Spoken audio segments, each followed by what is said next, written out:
Size Me episode 698, brought to you by the amazing Half Size Me Academy. To join us, go to halfsizeme.com/join. Hello, beautiful listeners. Today we're going to get to do a coaching call with Amy. She is an HSM Academy member and she wants to get back on track. And I like this because basically she has noticed her schedule has gotten kind of off kilter from what she's used to. And she needs to start to create a different system when that happens because she deals with school schedules, which a lot of you that are teachers and or work for colleges and or have kids in school probably get this, that when summer break happens, when the school year starts, there's these different ebbs and flows to the year. And often we just kind of want to trudge ahead doing the same old, but we really need to have a different set of habits and skills that we lean into when maybe school starts back and we're in the school year versus when we're in the summer. So if you are somebody who experiences those transitions with whatever job you have, I think listening to Amy today could be really helpful, because where I see so many people struggling and falling down is just a misconception that my habits should be the same year round. I should never have to make any changes, or I don't even think about making changes. And I think often that's just not a successful approach to often how our lives do change. Even for me, I homeschool, but our summers are a little bit different than our school year, right? So I have to kind of be willing to make some slight alterations to what I do. What I wanted to give you guys a heads up on is this month we've been talking about defining success for yourself in the HSM Academy. And I really think this is an important topic. And here's why.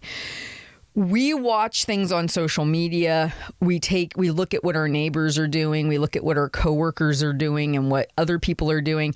And we often use that as the comparison tool for ourselves. And it's not even you, right? It's your lower brain. Your lower brain says, oh, Jane down the hall at work is doing this. Maybe you should do this. Or why aren't you having success like so-and-so? It's always looking outside of you to compare and contrast.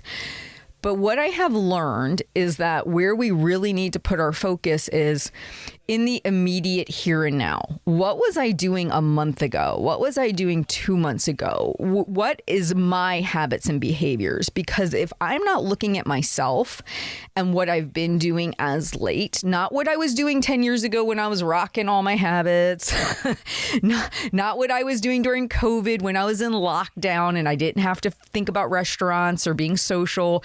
But in this present moment, in the last few months, if you know that you've been eating out 5 times a week and you're not tracking your food and you're not exercising or you're not doing these things, right? Building those habits in just from the scratch, just from the beginning and moving forward is success. Success is defined by you starting where you are and making improvements. But it's all about you. It's not about anyone else or the old you of 5 years ago, 10 years ago, where you were doing in college and before kids and, all this stuff. Let it all go. Hear me on this, please. Let it all go. It's holding you back from making real change. And I see this. I have clients in their 50s, 60s, and 70s that I coach. And they're still like, hey, when I was 30, I was doing this. It doesn't matter what you were doing when you were 30. If you're 55, what is the 55-year-old you doing? How can she benefit from setting some new realistic improvements points, right? How can we look at success differently for her? This is why we always spin out. We have these unrealistic expectations. We go so far back in our timeline, or we don't even look at our own timeline. We're looking at somebody else's timeline and we're like, well, why am I not doing that? None of this is helpful. None of it is helpful.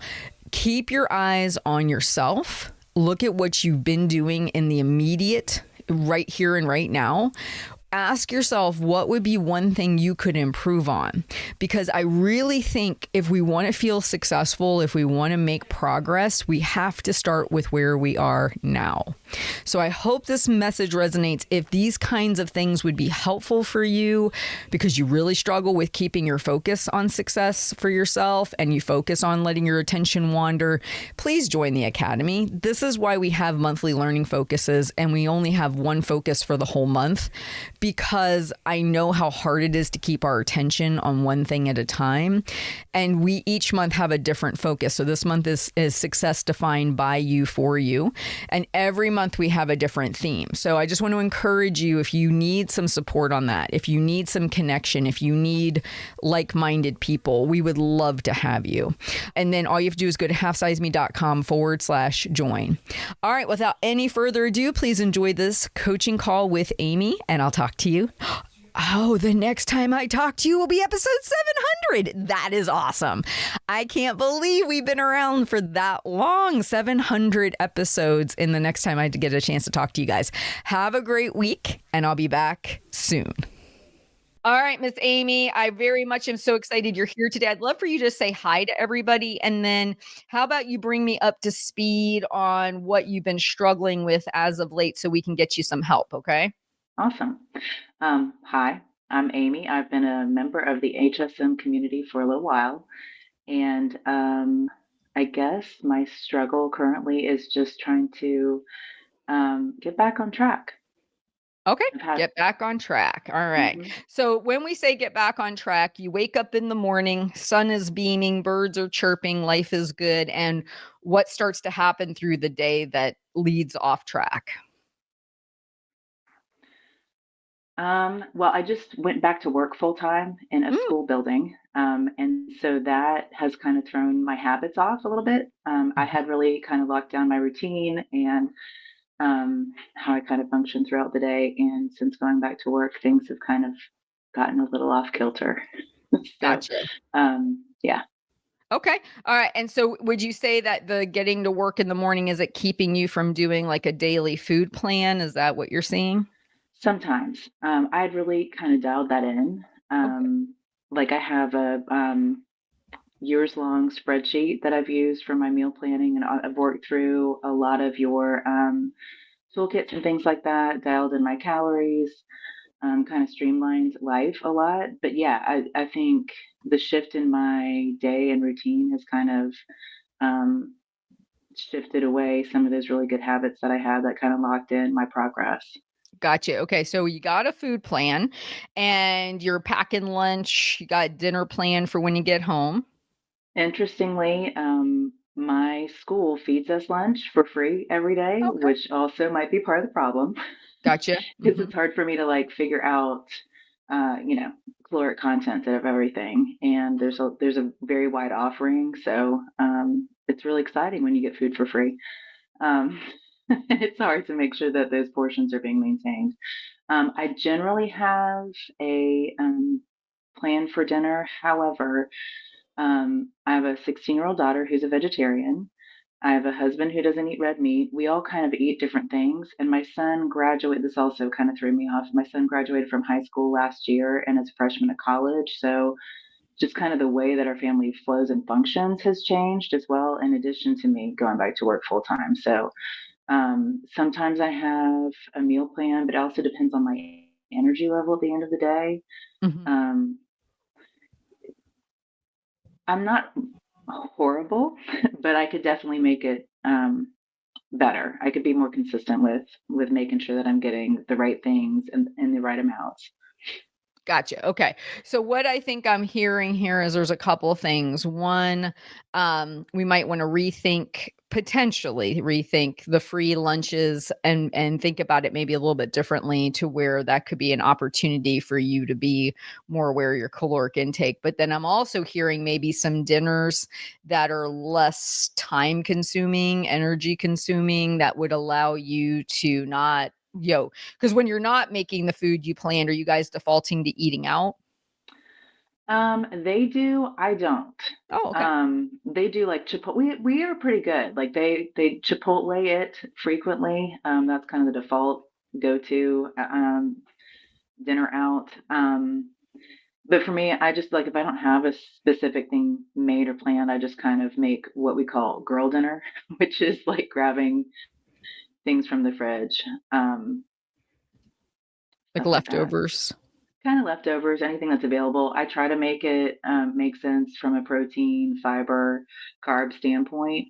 Mhm. But again, it's just kind of I'm not being very probably mindful about it. And then the other thing that I'm realizing now too that I sometimes do that is probably added most to my not being on track with everything is in the afternoons defaulting to being really hungry and then just kind of eating thing a lot an amount of food that's not planned. So unplanned eating, Gotcha. like All right. chips and salsa and stuff like that. Yeah.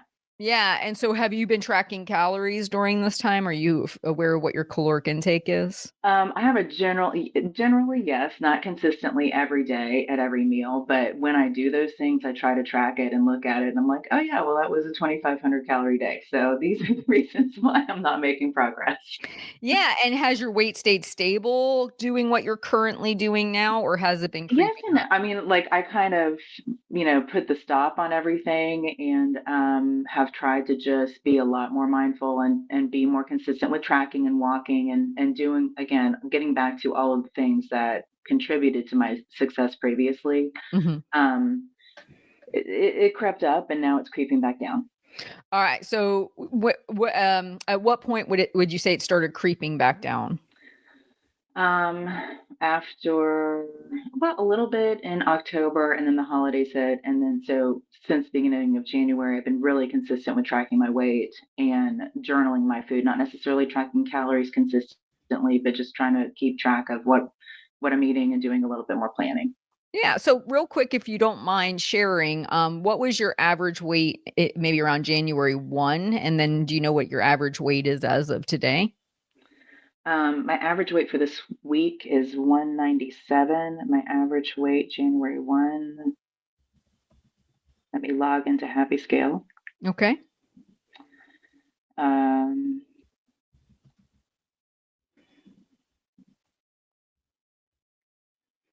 199.6 ish. Okay, 199.6. All right. And you basically from January 1 till now, what I heard was you're writing up a daily food plan, right? Yeah. Okay. And in that, you're noticing this kind of pattern of this mid-afternoon chips and stuff, right? Sometimes, not every day, but some days, yes, Would you say 2 to 3 times a week it's happening? for sure. Okay, maybe more or would that 2 to 3 times be kind of the max? I would say three is probably average. Yeah. Okay, so we got 3 afternoons, mostly working afternoons, right? Yeah. All right. That you're eating this extra stuff. All right. Now, the good news is just in the efforts you've already made, your weight has come down what sounds like 2.6 pounds. Is that what you're seeing? That is correct. Yeah. That's awesome. Okay. So now what we want to start to do is create a little bit more changes into habits. And it's up to you if you want to track calories or not. The fact that you're already making positive changes and it's already leading to weight loss, we could just focus on a couple key habits that I think would be really beneficial for you. And then see if that keeps moving the needle. Or if it's not, you can always track calories just to see where you're falling. As much as you love this free lunch, my guess is I could be wrong. Having worked in a school myself, they're usually pretty lacking in protein and like vegetables and high fiber foods. It's usually things that are very comforting, but they don't tend to be the best. What are your Yeah. thoughts? So interestingly, my school, it's a private school. I've never Ooh, worked in a private school before. Yeah. So it's pretty very well balanced and really well made. I have since joining our community, I learned that I really need to be gluten free. okay. That contributed to a lot of issues I was having. So I gravitate well, I really need to eat kind of more the clean types of foods there. So I'll try to have like the problem is I can't measure it. So I'm shooting for 3 ounces of chicken or pork or beef or fish, along with some carbs like rice or potatoes in a salad. Sometimes there's fruit. I really think it's the amount and not being able to figure out how to calculate the amount. I'm trying to pivot and really focus on my protein because I'm now menopausal. Mhm. Yay. Yeah. Um, Oh, And the perks I that just keep on coming. Mhm. Yeah. Yeah, yeah, and I figured out that I was, like, early perimenopausal, so I Yeah. think I hit perimenopause at, like, 38, went Mhm. into ended that whole lovely process at 48, and now I'm gonna be 52 on Monday. Oh, okay. Um, so I'm trying to, really focus in on and dial in on the protein and eat that first so that I'm not shoving my face full of all these other fun things. But I'm just trying to figure out how do you gauge because I'm thinking I might be overeating that. How do you Yeah. gauge how much? Because So I'm all excited if about I it. But was yeah, if I was with you, because this is like a buffet line kind of thing, right? You're going through collecting the yes, food. Okay. yeah. I hmm would say try to focus on, is it a round plate or is it one of those cafeteria plates with the little compartments? It was a cafeteria plate with little round compartments, but I can get a round plate or I can get a different type of container to put things in. Okay, because if you could do that, if you could get a regular round plate, what I would say is if I was standing there next to you, what I would really wanna see is half your plate covered in vegetables. And I honestly, just from the sounds of it, it's a far better situation you got going on than public school food from Yeah, my remembrance of yeah, it. yep. So I think you actually could take what they're offering and you could modify this and make it work for you. So imagine it's a round dinner plate, 50% vegetables. Now, that can be a mixture of cooked vegetables, raw vegetables, salad. It can be a lot of different things. The only catch to salad, unless they're really fancy schmancy, you may have to bring in your own salad dressing because a lot of times salad dressings and buffets are typically higher fat, higher calorie. But what I would say is at least a quarter of the plate, maybe a little bit more of those lean proteins, and then a little quarter, to less than a quarter serving of the carbohydrates. So, like, if you could structure your plate that way, I think you could get away with probably eating the cafeteria lunches and you would be fine. Does your plate feel like it looks that way now? I think if I used the plate, it might be overflowing. So that is probably where one of the issues lies, for Got it. sure. So yeah, so right there, Okay, what that that's does, that helpful. helps bring portions down, helps give a better construct to how the food should look on the plate. Larger portion of protein, definitely ginormous portions of vegetables, little portion of carbohydrates, whether it's the rice, the potatoes, the whatever. Now, what I'd love to see you bring and plan in intentionally is a mid-afternoon snack that's high in hmm protein. hmm So, for example, you mentioned 3 of the days you're coming home and you're really hungry and you're hitting the chips and the stuff like that. But whether you're eating this like maybe an hour or so before that happens, like say maybe you leave work at 3 o'clock, maybe you have the snack around 2:30. But like Okay. if you could do like a full cup of Greek yogurt mixed with a little bit of protein powder, and some fruit, that would probably hold you over until dinner if you could be getting in somewhere between anywhere from 20 to 30 grams of protein in that snack.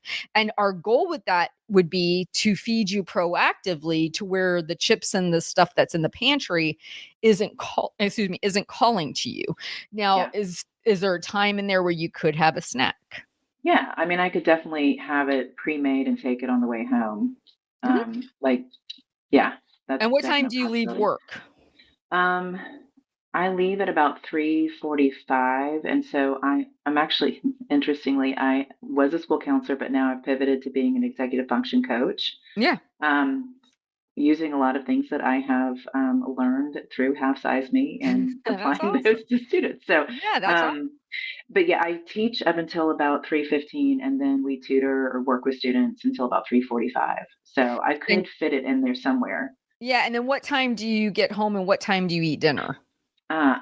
I get home around 4 unless I'm going to the gym. Then I would get home around 5 and we eat dinner about 6-ish.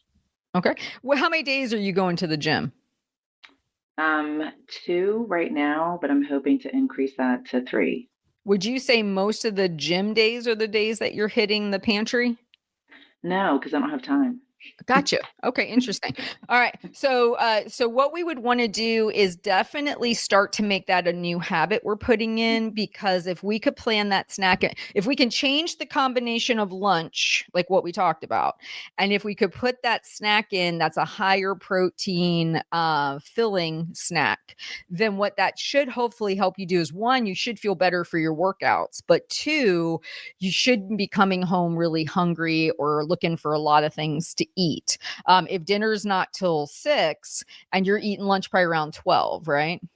A little bit later than that, actually. Well, depending on the day, somewhere between 11:30 and 12:45.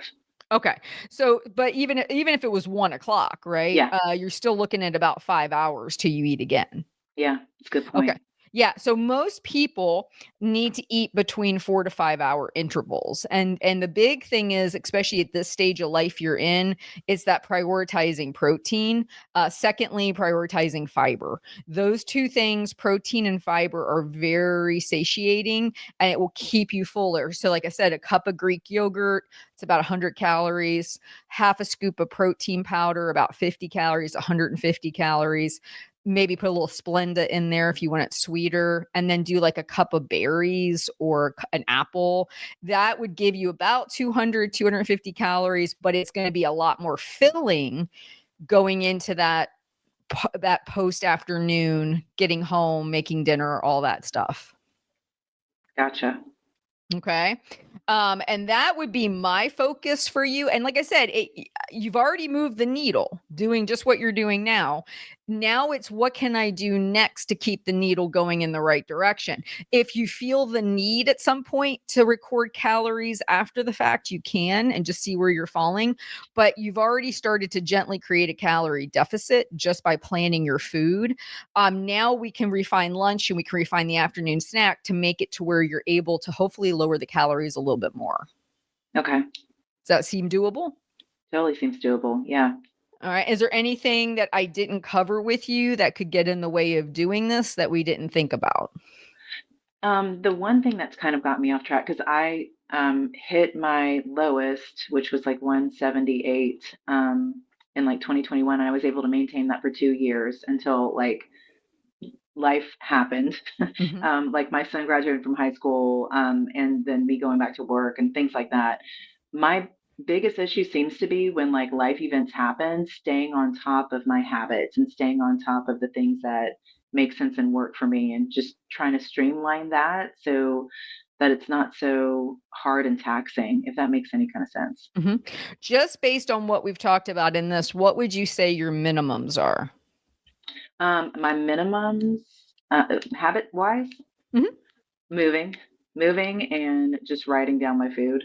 Okay. So when you think about son going off to college, you starting back at work, were you not clear on what the minimums were? Is that why they slid? Like, were you thinking it had to be a lot more things than that you were supposed to be doing? Do you think that's what held you back? Or is it just that maybe got so blindsided by everything? Like, what are your thoughts on that? I don't know, honestly, because I feel like I did keep my minimums up. Like I kept moving. I would get in some form of movement or a walk every day, and I would be cognizant of to some degree of what I was eating, but not. That's probably where it fell off. It was just the cognizance of what I'm eating, like all the details every Yeah. single day. So I would say, because you have another kiddo that's going to graduate high school, which is going to create another shift in your family dynamic, right? You might find that summers feel different than school years, or times where you're off feel different. So what I would encourage you to do is make a connection with your minimums every day.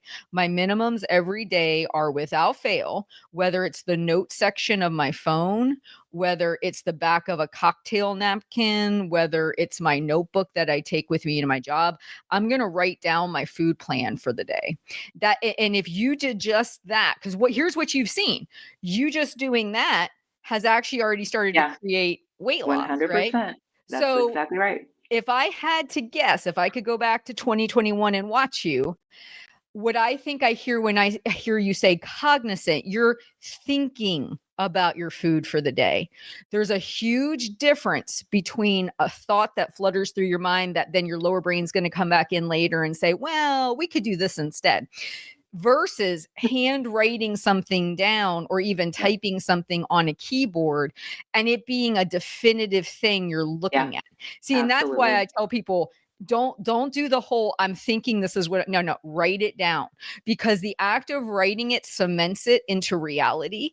And Yeah. then when your brain comes back at 3 o'clock and says, well, yeah, we planned that yogurt snack and everything, but the chips are about the same amount of calories and we could have those today, right?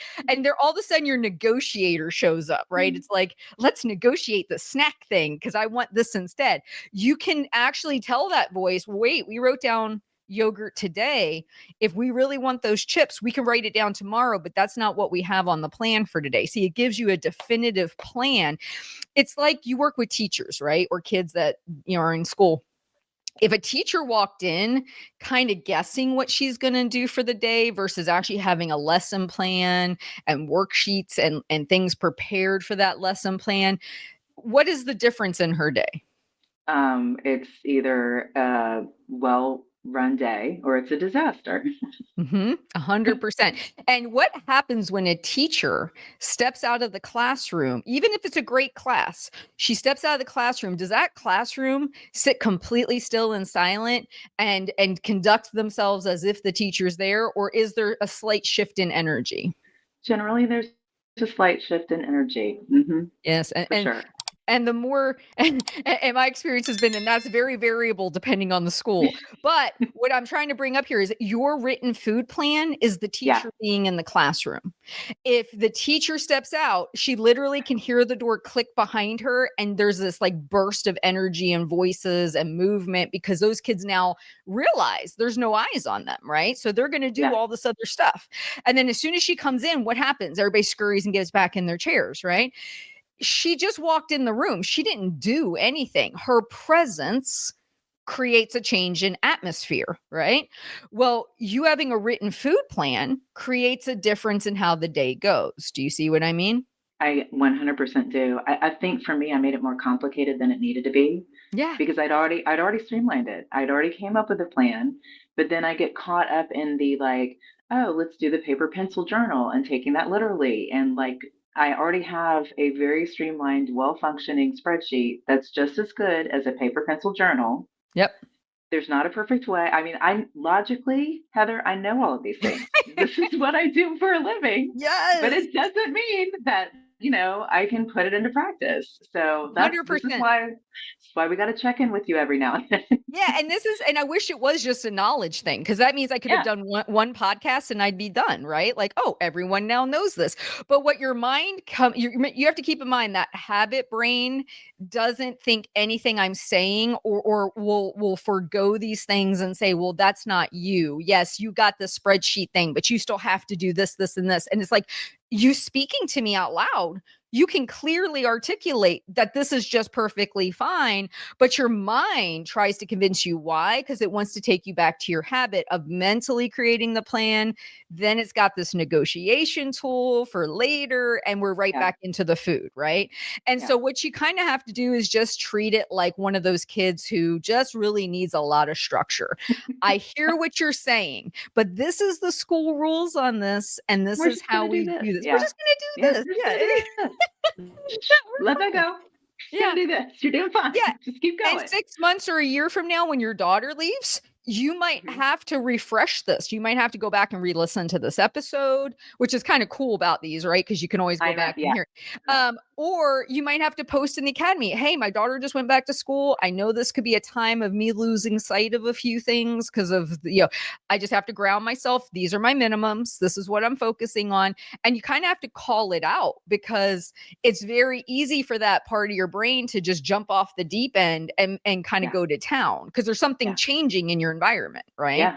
Yeah. You're 100% right. Yeah. So Absolutely. you're doing great. I mean, it's awesome. I love that you're already making positive changes. Now it's really like restructuring lunch a little bit and it's Yeah. getting that afternoon snack habit. And what you may need to do because you don't take lunch with you for at least 2 to 4 weeks, I would set up a digital reminder on my phone to make sure that you got it packed the night before, and or on the weekends you set up 5 containers, and you just need to remember in the morning to grab one. But you might want to even put a post-it note on the door or something where you visually will see, oh, that's right, I got to take a snack with me, because you get really Yeah. excited about that free lunch, but then there's no free snack. Yeah. So we got to make Well, sure we take yeah. our snack, right? Yeah.